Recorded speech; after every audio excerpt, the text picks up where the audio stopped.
बस ॲक्सिडेंटमध्ये माझी मामा-मामींचे निधन झाले. त्यामुळे आता माझी मामे बहीण आमच्यासोबतच राहू लागली.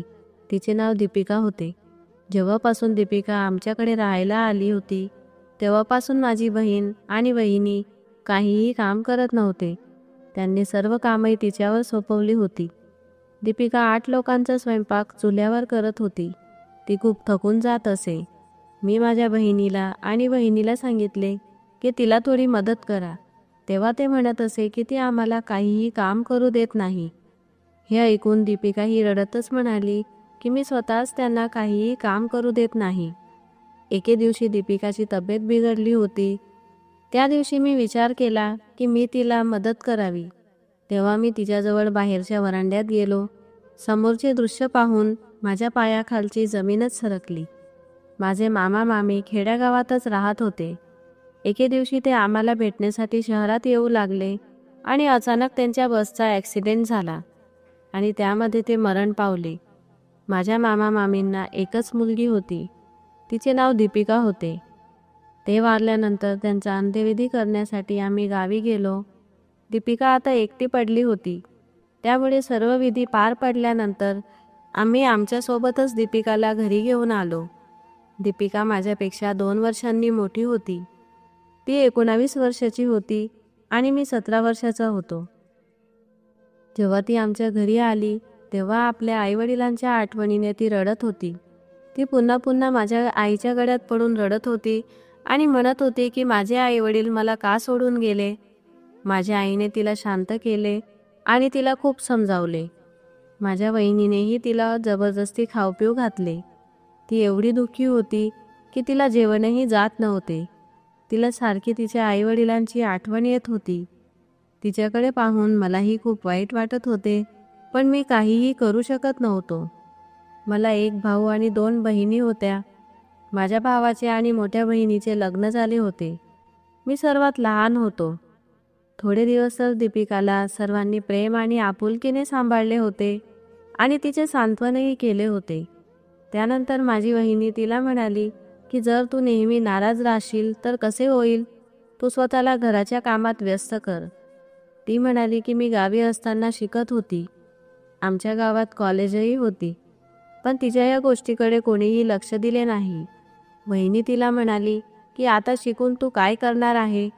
लग्न करून तुला घरातले कामच तर करायचे आहे ना. आणि माझी आई तिला म्हणाली की माझी मुलगी ही 10वी पर्यंतच शिकली आहे. आता मी तिच्या लग्नासाठी स्थळ शोधत आहे. आपल्याकडे मुलींना जास्त शिकवले जात नाही. मुलींना घरकाम शिकवले जाते. आता तू त्यातच लक्ष घाल. हे ऐकून ती शांत झाली, पण तिच्याकडे पाहून मला असे वाटत होते की तिला शिक्षणाची आवड होती आणि तिला पुढे शिकायचे होते. त्यामुळे मी माझ्या आईशीही बोललो की तिला पुढे शिक्षण घेऊ दे. जर मामा-मामी जिवंत असते तर त्यांनी तिला नक्कीच शिकवले असते. तेव्हा माझी आई मला रागातच म्हणाली की तू या गोष्टीत पडू नको. मुलींना शिकून कोणती नोकरी करायची आहे. मुलीची जात कितीही शिकली तरी तिला शेवटी घरातीलच काम सांभाळावे लागते. तू अजून लहान आहे, त्यामुळे तुला या गोष्टी समजणार नाही. त्यामुळे तू त्यात लक्ष घालू नको. मी माझ्या आईचे बोलणे ऐकून शांत झालो. हळूहळू दीपिका आता घरातील सर्व कामं करू लागली होती. माझी वहिनी आता तिच्यावर रुबाब करत होती. तिला म्हणत असे की झाडू व्यवस्थित मार, स्वयंपाक नीट कर. अशा प्रकारे ते तिला कामं लावत होते. घरात चहा बनवायचे काम माझ्या बहिणीचे होते. तेही काम आता तिने दीपिकावर सोपवले होते. उन्हाळ्याचे दिवस सुरू झाले होते, त्यामुळे आमचा चुला बाहेर वरांड्यात मांडण्यात आला आणि दोन्ही वेळचा स्वयंपाक चुल्यावरच होत असे. दोन्ही वेळचा स्वयंपाक करून ती खूप थकून जात असे. त्यानंतर सर्वांना जेवण देणे आणि जेवण झाल्यानंतर सर्वांची उष्टी भांडीही तीच धुत होती. भांडे धुतल्यानंतर माझे वडीलही रोज तिला चहा बनवण्यास सांगत होते. त्यानंतर ती चहा बनवून माझ्या वडिलांना देत असे. रोज रात्री हे काम करता करता तिला 11 वाजत असे. त्यानंतर ती झोपायला जात असे. सकाळी जेव्हा मी कॉलेजला जात असे तेव्हा तीच मला टिफिन बनवून देत असे. घरातील सर्वजण झोपलेले असत. एके दिवशी ती मला म्हणाली की तुझे जुनं पुस्तकं मला दे. मी तिला म्हणालो की तू त्या पुस्तकांचे काय करशील. तेव्हा ती म्हणाली की मी अभ्यास करेल. मी तिला म्हणालो की तुला अभ्यास करायला वेळ मिळेल का? त्यावर दीपिका म्हणाली की मी अभ्यासासाठी वेळ काढून घेईल. त्यामुळे मी माझी सर्व जुनी पुस्तके तिला दिली. पण माझी वहिनी तिला जराही रिकामा वेळ देत नव्हती. मुलांची दुधाची बाटलीही ती तिला भरायला सांगत होती. आश्चर्य तर मला या गोष्टीचे वाटत होते की वहिनीचे असे वागण्यावर माझी आईसुद्धा तिला काहीही बोलत नव्हती. एके दिवशी माझ्या बहिणीला पाहण्यासाठी मुलगा आला होता, पण जेव्हा त्यांनी दीपिकाला पाहिले तेव्हा त्यांना माझ्या बहिणीपेक्षा दीपिका पसंत पडली. हे पाहून माझ्या आईला खूप वाईट वाटले आणि माझ्या बहिणीला तर तिच्यावर खूप राग आला होता. तिने दीपिकाला खूप सुनावले होते आणि माझ्या आईला सांगू लागली की ही जाणून बुजून त्या पाहुण्यांच्या समोर आली होती, जेणेकरून ही त्यांना पसंत पडावी. आई, जोपर्यंत ही दीपिका या घरात आहे तोपर्यंत मला असे वाटत नाही की माझे लग्न होईल, असे माझी बहीण म्हणाली. तेव्हा मी समोरच बसलो होतो. मी तिला म्हणालो की अशा चुकीच्या गोष्टी करू नको आणि तिच्यावर खोटे आरोप लावू नको.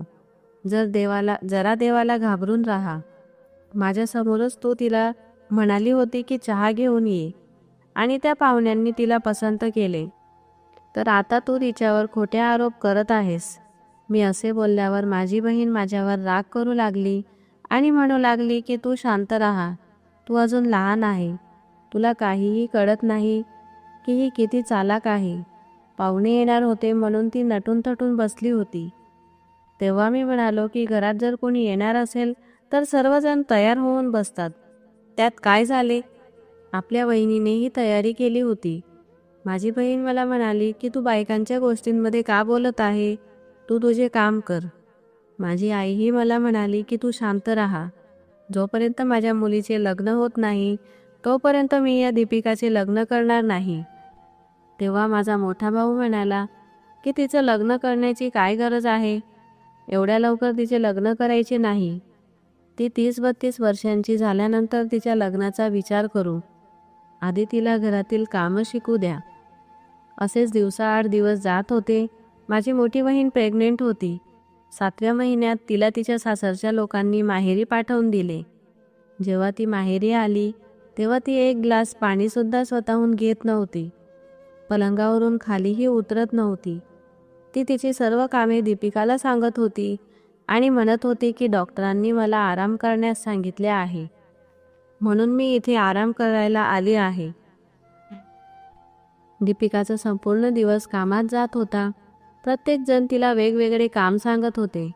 माझी आई तिला मालिश करायला सांगत होती, तर माझी बहीण तिला पाय दाबायला सांगत होती आणि माझी वहिनी तिला किचनमधील कामं सांगत होती. सर्वजण तिच्याकडून फक्त काम करून घेत होते. कोणीही तिचं दुःख समजू शकत नव्हतं. एके दिवशी मी रात्री झोपलो होतो. अचानक मला जाग आली आणि मला दीपिकाची चाहूल लागली. मी उठून पाहिले तर दीपिका आपल्या खाटेवर झोपली नव्हती. मी वरांड्यात जाऊन तिला पाहिले तर पुस्तक हातात घेऊन ती तिथे बसून रडत होती. मी तिला म्हणालो की तुला झोप येत नाही का? यावेळी तू इथे काय करत आहे? ती म्हणाली की माझे अंग दुखत आहे, त्यामुळे मला झोप येत नव्हती. मी म्हणालो की मग तू पुस्तक घेऊन का बसली आहे? तेव्हा ती मला म्हणाली की पूर्ण दिवस मला जराही वेळ मिळत नाही, त्यामुळे मी विचार केला की इथे बसून थोडा वेळ पुस्तक वाचावे. पण माझं डोकंही दुखत आहे आणि मला माझी तब्येत ठीक वाटत नाही. तिचा चेहरा पूर्णपणे उतरला होता. जेव्हा मी तिला हात लावून पाहिले तेव्हा तिला खूप ताप चढला होता. मी तिला म्हणालो की तुला तर ताप आहे. तेव्हा ती म्हणाली की कदाचित याच कारणामुळे मला त्रास होत आहे. मी उठून किचनमध्ये गेलो आणि दूध गरम करून तिला दुधाचा ग्लास दिला. तेव्हा ती माझ्याकडे आश्चर्याने पाहू लागली. ती मला म्हणाली की सकाळी आत्याने पाहिले तर त्या ओरडतील की दूध कोणी पिले आहे. मी दीपिकाला म्हणालो की मी आईला सांगून देईल की मी तुला दूध दिले आहे, आता तुला याची गरज आहे. मी तिला दुधासोबत तापाचे औषधही दिले. त्यानंतर ती झोपून गेली. सकाळ झाल्यावर सर्वजण तिला दीपिका दीपिका नावाने हाका मारत होते, पण तब्येत बरी नसल्यामुळे ती उठू शकत नव्हती. मी सकाळी उठून कॉलेजला निघून गेलो. आणि जेव्हा मी परत आलो तेव्हा ती भांडे घासत होती. तिला पाहून मला खूप वाईट वाटले की तब्येत बरी नसतानाही ती काम करत होती. भांडे घासता घासता तिच्या डोळ्यातून अश्रू पडत होते. मी जाऊन तिला म्हणालो की तू इथे काय करत आहे? तुझी तब्येत बरी नाही ना? तेव्हा ती म्हणाली की मग काय फरक पडतो? काम तर मला करावेच लागेल. मी म्हणालो की का फरक पडणार नाही? आमच्या घरात जर कोणीही आजारी असले तर ते काम करत नाही. मी तिचा हात पकडून तिला म्हणालो की चल आणि आराम कर.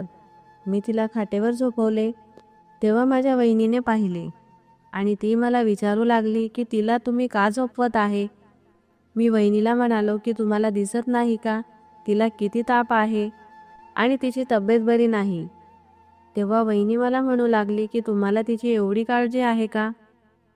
मी वहिनीला म्हणालो की जर तुम्हाला तिची काळजी नाही तर मला तिची काळजी करावीच लागेल ना? जेव्हा तुमची तब्येत बरी नसते तेव्हा तुम्हीही रूमच्या बाहेर येत नाही. त्यावर माझी वहिनी मला म्हणाली की सध्या तुम्ही जास्त बोलत आहे. त्यावर मी होकार दिला. थोड्या वेळात माझी मोठी बहीण दीपिकाला आवाज देऊ लागली आणि म्हणाली की तू बहिरी झाली आहे का? मला नाश्ता हवा आहे. माझ्यासाठी नाश्ता बनवून आण. मी माझ्या बहिणीजवळ गेलो. ती बेडवर झोपली होती आणि आपल्या पतीसोबत फोनवर बोलत होती. मी तिला म्हणालो की दीदी, तुला असा कोणता आजार झाला आहे की तू स्वतःसाठी चहासुद्धा बनवू शकत नाही? तेव्हा ती मला सांगू लागली की तुला माहीत नाही मी प्रेग्नेंट आहे. मी म्हणालो की प्रेग्नेंट होणे म्हणजे आजार तर नसतो ना? जगातील सर्व महिला प्रेग्नेंट होतात. मग त्या बेडवर झोपून आराम करतात का? माझे बोलणे ऐकून माझ्या बहिणीलाही राग आला. तीही मला म्हणाली की तू आता जास्त बोलू लागला आहे. दीदी मला म्हणाली की जा आणि दीपिकाला माझ्यासाठी नाश्ता बनवायला सांग. मी तिला म्हणालो की ती तुमची नोकर नाही. ती आजारी आहे. तिला खूप ताप आहे. तुम्हा लोकांना तिची जराही जाणीव नाही. तेवढ्यात माझी आई तिथे आली आणि मला म्हणाली की तुला एवढी जाणीव का होत आहे? मी सकाळी तिला तापाचे औषध दिले होते. त्यानंतर तिला बरं वाटत होतं. ती आता नाटक करत आहे, त्यामुळे तू तिचे जास्त कौतुक करू नको. माझी आई मलाच रागवू लागली. तेवढ्यात माझी लहान बहीण तिथे आली आणि आईला म्हणाली की आई, याला जरा सांभाळून ठेव. दीपिका खूप चालाक आहे. ती याला तिच्या प्रेमात फसवून घेईल. मी माझ्या बहिणीला म्हणालो की तू काहीतरी समजून बोल. घरात मी सर्वात लहान असल्यामुळे माझ्या बोलण्याला कोणीही महत्त्व देत नव्हते. ती आजारी असतानाही तिला घरातील सर्व काम करावे लागले. स्वयंपाक, भांडे सर्व काही तिने केले. ती खूप थकली होती. रात्री जेव्हा ती काम करत होती तेव्हा तापामुळे तिच्या डोळ्यातून अश्रू येत होते. कदाचित ती आपल्या नशिबाला दोष देत असेल की जर तिचे आई वडील जिवंत राहिले असते तर तिला हे सर्व भोगावे लागले नसते. दीपिकाचे आई वडील तिची खूप काळजी घेत होते. ते तिच्यावर खूप प्रेम करत होते कारण ती त्यांची एकुलती एक मुलगी होती. ते दीपिकाच्या सर्व इच्छा पूर्ण करत होते. मला वाटले की एकदा तिला जाऊन पाहावे. ती वरांड्यात चुल्यावर स्वयंपाक करत होती कारण मला सोडून कोणीही तिची काळजी करत नव्हते. जसाही तिला पाहण्यासाठी मी बाहेर गेलो, समोरचे दृश्य पाहून मी आश्चर्यचकित झालो कारण ती चुल्याजवळ बेशुद्ध अवस्थेत पडलेली होती. तिला पाहून मी धावतच तिच्याजवळ गेलो आणि मी पाहिले की तव्यावर पोळी जळत होती. मी तिला आवाज देऊन उठवत होतो पण ती बेशुद्ध झाली होती. तिला शुद्धी नव्हती. मी आईला आणि वहिनीला हाक मारली. ते सगळेजण आले. तेही दीपिकाला बेशुद्ध पाहून चिंतित झाले. कोणी तिच्या तोंडावर पाणी मारत होते तर कोणी तिला उठवत होते, पण तिला शुद्धी येत नव्हती. आई आणि वहिनी दीपिकाला उचलून रूममध्ये घेऊन गेले. तिला पलंगावर झोपवले. तिला खूप ताप होता. तिच्या डोळ्यातून पाणी येत होते. तिला थोडी शुद्धी आली. ती मध्येच तिच्या वडिलांना हाक मारत होती. ती म्हणत होती की तुम्ही मला घ्यायला कधी येणार? मला एकटं का सोडलं? मलाही तुमच्यासोबत घेऊन गेले असते तर बरं झालं असतं. तिला असं पाहून मला तिच्यावर दया येत होती, पण माझ्या घरातील लोकांना काहीच वाटत नव्हतं. आईने सकाळ होताच तिला सांगितलं की मी तुला डॉक्टरांकडे घेऊन जाते. ते दोघेही डॉक्टरांकडे जाण्यास निघाले व परत आल्यावर तिला डॉक्टरांनी काही औषधी दिल्या होत्या. त्या औषधी घेऊन तिला काही दिवस बरं वाटत होतं, पण घरातील सगळे काम तिलाच करावे लागत होते. वेळ असाच निघून गेला. लहान बहिणीसाठी जे काही स्थळ येत होते ते दीपिकाला पाहून म्हणायचे की आम्हाला ही मुलगी पसंत आहे. दीपिकासाठी खूप चांगले चांगले स्थळं आले होते, पण माझी आई म्हणायची की आधी तू तुझ्या मोठ्या बहिणीचे लग्न झाल्याशिवाय तिचं लग्न करणार नाही. काही दिवसातच मोठ्या बहिणीचे लग्न ठरले. आम्ही सगळे ताईच्या लग्नाच्या तयारीला लागलो. तिने स्वतः तिच्या लग्नाची तयारी केली होती. ताईचे लग्न झाले आणि ती तिच्या सासरी निघून गेली. मला दीपिकावर खूप दया येत होती, कारण ती घरातील सगळं काम व्यवस्थितपणे सांभाळत होती. तरी देखील तिच्यासोबत चुकीचे होत होते. मी माझी इच्छा नसताना हे सर्व काही सहन करत होतो. माझ्या मनात दीपिकाविषयी एक वेगळीच फिलिंग निर्माण झाली होती. माझ्या मनात तिच्याबद्दल जी दया होती ती कधी प्रेमात बदलली मला कळालेच नाही. ती माझ्यापेक्षा 2 वर्षांनी मोठी होती, तरी देखील मला तिच्यावर प्रेम झाले होते. मी फक्त माझे शिक्षण पूर्ण होण्याची वाट बघत होतो. एकदा जर माझे शिक्षण पूर्ण झाले आणि मी नोकरीला लागलो की वडिलांना सांगेल की माझं लग्न दीपिकासोबत करून द्या. काही महिन्यांनी माझे शिक्षण पूर्ण झाले आणि मला नोकरी देखील मिळाली. शहराच्या बाहेर माझे ऑफिस होते. मी सकाळी लवकर ऑफिसला जात होतो आणि संध्याकाळी उशिरापर्यंत घरी येत होतो. एके दिवशी जेव्हा मी घरी आलो तेव्हा आईने मला पेढे खाण्यास दिले आणि सांगितले की दीपिकाचं लग्न ठरलं आहे. आईचे बोलणे ऐकून मला गोड पेढाही कडू वाटत होता. मी आश्चर्यचकित होऊन आईकडे पाहू लागलो, कारण मला जेव्हा कळाले की माझ्याच आईने तिचे स्थळ जुळवले आहे, तेही एका 40 वर्षाच्या माणसासोबत, तेव्हा मला जास्त आश्चर्य वाटले. त्या माणसाची पत्नी वारली होती व त्याला सांभाळण्यासाठी कोणीच नव्हतं, म्हणून माझ्या आईने दीपिकाचे लग्न त्या माणसाबरोबर ठरवले होते. त्या दिवशी दीपिका स्टोर रूममध्ये बसून रडत होती. मीही खूप चिंतित होतो. मी स्टोर रूममध्ये गेलो. तिने मला पाहिलं आणि ती जास्त रडू लागली. ती मला म्हणू लागली की मी हे लग्न करणार नाही. मी तिला सांगितलं की रडू नको, मी तुझ्यासाठी काही ना काही करेल. मी सकाळी आईशी बोलतो. ती सांगू लागली की काहीही कर, पण हे लग्न थांबव. मला हे लग्न अजिबात करायचं नाही, नाहीतर मी जिवंत राहणार नाही. सकाळी जेव्हा मी आईला सांगितलं तेव्हा आई मला म्हणाली की तू यात पडू नको, तुला काहीही समजत नाही. मी आईला सांगितलं की तिच्यात काय कमी आहे म्हणून तू तिचे लग्न एका 40 वर्षाच्या माणसाशी लावून देत आहे. आई म्हणाली की अनाथ मुलींसाठी असेच स्थळं असतात. देवाचा आभार मान की त्या माणसाने काहीच विचारले नाही आणि हुंड्यात देखील त्याने काही मागितले नाही, आणि आम्ही तिच्यासाठी एवढा हुंडाही देऊ शकत नाही. मी म्हणालो की तू ताईचं लग्न केलं व ताईला किती सारा हुंडा दिलास, मग दीपिकाला का देऊ शकत नाही? आई म्हणू लागली की तू तिची बाजू का घेतोस आणि तुझ्या बहिणीची तिची बरोबरी का करतोस? तुझ्या बहिणीचे आईवडील जिवंत होते म्हणून तिला हुंडा दिला, आणि दीपिकाचे आईवडील जिवंत नाहीत, तिची या जगात कोणीही नाही. मी म्हणालो की तिच्या हिस्स्याची जमीन कोणाकडे आहे? आईने माझ्याकडे रागात पाहिले. मी समजून गेलो. मी म्हणालो की नक्कीच तुझ्याकडे किंवा वडिलांकडे जमीन आहे. मग तुम्ही लोक तिची जमीन विकून तिचे लग्न एका चांगल्या माणसाशी का करून देत नाही? आई म्हणू लागली की ती जमीन आम्ही केव्हाच विकली आणि तिचे पैसे आमच्याजवळ ठेवले आहेत. हो, आणि ती किती दिवसापासून आमच्या घरात राहत आहे आणि चांगले जीवन व्यतीत करत आहे, तर त्यासाठी पैसे लागत नाही का? आईचे बोलणे ऐकून मला आश्चर्य वाटू लागले. मी म्हणालो की ती पूर्ण दिवस मेहनत करते, तेव्हा जाऊन तिला जेवण मिळतं, आणि तेही तू तिला तिच्या बापाच्या कमाईनेच खाऊ घालत आहे. किती आश्चर्याची गोष्ट आहे. जर तुमच्याकडे तिला हुंडा देण्यासाठी पैसे नाहीत तर एक काम करा, तिचे लग्न माझ्याशी लावून द्या. तुम्हाला हुंडा देण्याचीही गरज पडणार नाही. आई माझ्यावर रागावली आणि म्हणाली की मी तुझे लग्न एका अनाथ मुलीशी करणार नाही. मी आईला म्हणालो की जर तू माझं लग्न तिच्याशी करून दिले नाही तर मी जबरदस्तीने हे लग्न करेल. मी माझ्या वडिलांनाही ही गोष्ट सांगून दिली आहे. त्यांना काहीही प्रॉब्लेम नाही. बहिणींनी आईला लग्नासाठी तयार केले. त्या म्हणाल्या की आपल्यासाठी चांगले आहे, ती आयुष्यभर आपली मोलकरीण म्हणून राहील. पण त्यांना माहीत नव्हते की माझ्या मनात काय चालू आहे. जेव्हा माझ्या वडिलांनी माझे लग्न दीपिकाशी जोडले तेव्हा दीपिका माझ्याकडे पाहत होती आणि मला पाहून ती स्टोअररूममध्ये निघून गेली. माझ्याशी एक शब्दही बोलली नव्हती. एका महिन्यात आमच्या दोघांचे लग्न झाले.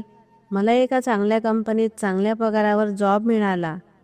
लग्नाच्या रात्री दीपिका नर्वस होऊन बसली होती. ती मला विचारू लागली की तुम्ही माझ्याशी लग्न का केले? मी तुमच्यापेक्षा 2 वर्षांनी मोठी आहे. मी तिला सांगितलं की काय झाले, आपलं लग्न तर होऊ शकत होतं. ती म्हणाली की तुम्ही माझ्याशी लग्न दयेच्या भावनेने केले आहे. मी सांगितलं की नाही, तू सुंदर आहेस, समजदार आहेस आणि चांगल्या मनाची आहे. मी स्वतःला खूप नशीबवान समजतो की माझे लग्न तुझ्याबरोबर झाले. ती सांगू लागली की जर कधी घरच्यांनी ऐकले नसते तर तुम्ही काय केले असते? मी म्हणालो की मी त्यांना विनवण्या करून तयार केले असते आणि असे करूनही त्यांनी ऐकले नसते तर मी तुला घेऊन कोर्टात गेलो असतो आणि कोर्टात लग्न केले असते. ती माझे बोलणे ऐकून हसू लागली. मी तिला पहिल्यांदाच हसताना पाहिले होते. ती म्हणू लागली की खरंच तुम्ही माझ्यावर इतकं प्रेम करता का? मी सांगितले हो, मी तुझ्यावर खूप प्रेम करतो आणि नेहमीच करत राहील. ती म्हणू लागली की पण माझे जीवन आधी जसे होते तसेच राहील. कारण वहिनी म्हणत होती की दीपिका आता आपल्याच घरी राहील आणि आपल्या घरातील सगळे कामं तीच करेल. आपण आधीसारखेच आराम करू. मी तिला सांगितलं की तू जास्त विचार करू नको. मी आपल्याबद्दल सगळं काही आधीच ठरवलं आहे. माझ्या कुटुंबियांनी लग्न झाल्यावर फक्त 2 दिवस तिचे कौतुक केले. नंतर तिला एका मोलकरणीसारखे कामाला जुंपले होते. मी वडिलांना सांगितले की मी कामावर जायला आणि परत यायला खूप त्रास होतो. आई म्हणू लागली की तू आठवड्यातून एकदा घरी चक्कर मार, रोज रोज येऊ नको. मी आईला सांगितले की महिन्यातून एखादा चक्कर मारू शकेल. आई म्हणाली की ठीक आहे, तुला जसे वाटते तसे कर. मी आईला म्हणालो की मी माझ्या पत्नीला माझ्यासोबत घेऊन जातो. मी असे बोलताच सगळे घरातील लोक माझ्याकडे आश्चर्यचकित होऊन बघू लागले आणि सगळ्यांनी मला नकार दिला. पण मी कोणाचेही ऐकले नाही. मी भांडण करून माझ्या पत्नीला माझ्यासोबत घेऊन गेलो आणि तीही तिथे येऊन खूप खुश झाली. आमचं छोटंसं घर होतं, एक छोटासा परिवार होता. दीपिकाने आमच्या घराला खूप सुंदर पद्धतीने सजवलं होतं. ती मला म्हणू लागली की तुम्ही माझ्या जीवनाला अर्थ दिला आहे. पण मी मनात विचार करू लागलो की तूच माझ्या जीवनात एक परी म्हणून आलीस. ती माझी काळजी घेऊ लागली आणि मीही तिची काळजी घेऊ लागलो. तिला आमच्या घरात आधी खूप त्रास सहन करावा लागला होता. म्हणून मी ठरवलं होतं की आता आयुष्यात दीपिकाला कोणत्याही प्रकारचा त्रास मी होऊ देणार नाही. तिला नेहमी आनंदाने ठेवेल. मी तिच्यावर कधीच रागवणार नाही. तिला कुठल्याच गोष्टीची कमतरताही भासू देणार नाही. आणि आज आम्ही दोघं खूप खुश आहोत. माणसाने आपल्या पत्नीच्या आनंदासाठी असे पाऊल उचलायलाच हवे. आपल्या बहिणीला जर सासरी त्रास झाला तर आपल्याला किती राग येतो आणि दुःख होते. मग एक परकी स्त्री आपल्या घरात येते तेव्हा तिला का त्रास द्यायचा? म्हणून प्रत्येकाने या गोष्टीची जाणीव करायला हवी आणि तिची काळजी घ्यायला हवी. तर मित्रांनो, या कथेबद्दल तुमचे काय मत आहे कृपया कमेंट बॉक्समध्ये सांगा. आणि जर तुम्हाला कथा आवडली असेल तर कृपया लाईक करा. जर तुम्ही आमच्या चॅनलला सबस्क्राईब केले नसेल तर कृपया सबस्क्राईब करा. आपण पुन्हा भेटूया एका नवीन कथेसह. धन्यवाद.